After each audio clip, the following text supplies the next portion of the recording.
हुजूर फरमाने लगे, तुम्हें पता है तुम्हें जो रिस्क दिया जाता है वो तुम्हारे ज़ईफ़ों की वजह से दिया जाता है। ये जो तुम्हारे घर में पैसे आते हैं, ये जो तुम पर फजल होता है, ये जो लोग तुम्हारा इकराम करते हैं, ये जो दुनिया तुम्हारे लिए उठ के खड़ी होती है,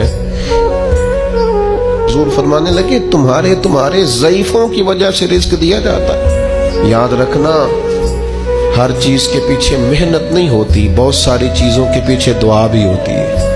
कभी माँ के हाथ उठे थे, उसने कहा था अल्लाह मेरे पुत्र मेना दई यद को सांभे आना जाए। कभी बाप ने कहा था कि इसने मेरी खिदमत की है, भूखा नहीं मरेगा कभी भी। नबी करीम ने फरमाया अगर तू किसी बूढ़े की उसकी बुढ़ापे में खिदमत करेगा ना, तो जब तू बूढ़ा होगा तो अल्लाह ताला एक जवान मुकर्रर करेगा जो तेरी खिदमत करेगा। आपने खिदमत की और हुजूर फरमाते हैं फिर अल्लाह ड्यूटी लगाएगा बंदे की।